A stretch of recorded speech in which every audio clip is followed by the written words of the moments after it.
ભારતના bronze lady તરીકે ઓળખાતા જશુબહેન શિલ્પીનું સોમવારે અમદાવાદની ખાનગી હોસ્પિટલમાં નિધન થયું છે।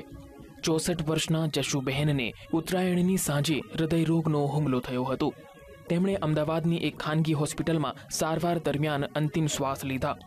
તેમના નિધનથી શિલ્પ ક્ષેત્રે અને કલા જગતમાં મોટી ખોટ પડી છે। કલા જગતમાં એક શિલ્પકાર તરીકે જશુબહેન યુવા કલાકારો માટે પ્રેરણારૂપ બન્યા હતા।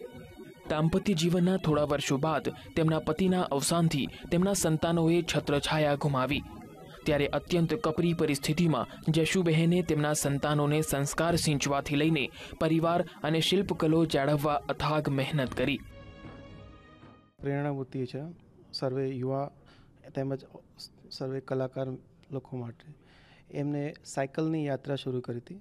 સાયકલથી લઈને અત્યારે આ મ્યુઝિયમ સુધી એમની યાત્રા છે અને આગળ પણ આ યાત્રા આગળ ચાલતી રહેશે। એમને જીવનમાં પહેલાં જોબ કરી, નોકરી કરી, મહેનત હાર્ડ, બચ્ચાઓને મોટા કર્યા, ઇન્ટરકાસ્ટ મેરેજ પણ કર્યા, મતલબ નાત જાતના વિરોધમાં હસબન્ડ સ્કલ્પ્ટર હતા અને એ જે પીરિયડ હતો એમાં જે રીતે આજે શિલ્પી સ્ટુડિયો ઊભો કર્યો, જે આ મ્યુઝિયમની છે કે આ જેટલી બધી કાર્યવાહી એના માટેનો જે ફાઉન્ડેશન ઊભું કર્યું ને એ જશુબહેનનો જન્મ મહારાષ્ટ્રના ચંદ્રપુરમાં થયો હતો, પરંતુ તેમનો ઉછેર અને જીવન ઘડતર અમદાવાદમાં થયો હતો। શાળાકીય અભ્યાસ બાદ તેમણે અમદાવાદની CN ફાઇન આર્ટ્સમાં કલા ક્ષેત્રમાં પ્રવેશવા અભ્યાસ કર્યો અને તેમણે શિલ્પકલામાં કારકિર્દી શરૂ કરવાનું નક્કી કર્યું હતું। 24 વર્ષ પહેલા જશુબહેને મૂર્તિકાર તરીકે પોતાની કારકિર્દીનો પ્રારંભ કર્યો। તેઓએ સૌપ્રથમ બાબા સાહેબ આંબેડકરની પ્રતિમા બનાવી હતી અને બાદમાં તેમના હાથથી વિવિધ પ્રતિભાઓની આબેહૂબ પ્રતિમા બનવા લાગી। રાજકોટમાં 20થી પણ વધુ મૂર્તિઓ જશુબહેને બનાવી છે, જેમાં ઝાંસીની રાણી પ્રતિમાને લિમ્કા બુક ઓફ રેકોર્ડમાં પણ સ્થાન મળ્યું છે। તેઓ શિલ્પકલાને ઉજાગર કરવા માટે બ્રોન્ઝ પ્રતિમા મ્યુઝિયમ બનાવવા માંગતા હતા, પરંતુ તેમની એ ઈચ્છા અધૂરી રહી અને હવે તેમની આ ઈચ્છા પૂરી કરવા તેમના સંતાનોએ બીડું ઝડપવાનું નક્કી કર્યું છે।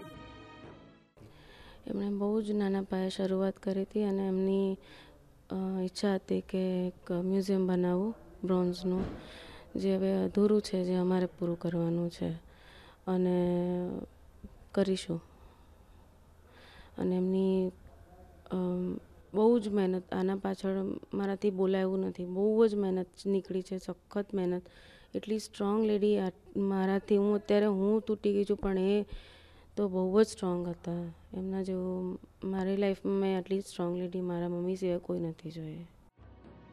જશુબહેને પોતાની શિલ્પકળાને એકલા હાથે આગળ ધપાવી, જોકે આ કામ એટલું સરળ ન હતું। આમ છતાં જશુબહેને એકલા હાથે મોટી મોટી મૂર્તિઓનું નિર્માણ કરીને સાબિત કરી આપ્યું કે મહિલાઓ પણ શિલ્પકાર તરીકે સફળતા મેળવી શકે છે। આજે ગુજરાતના અમદાવાદ, સુરત, રાજકોટ સહિતના રાજસ્થાન અને અન્ય શહેરોમાં 4 રસ્તાઓ અને જાહેર સ્થળો ઉપર તેમને બનાવેલી મૂર્તિઓ શહેરની શોભા વધારી રહી છે અને કલા જગતમાં તેમના વિશેષ યોગદાન બદલ હંમેશા તેમનું નામ ગુંજતું રહેશે। મયુર માકડિયા, VTV, અમદાવાદ।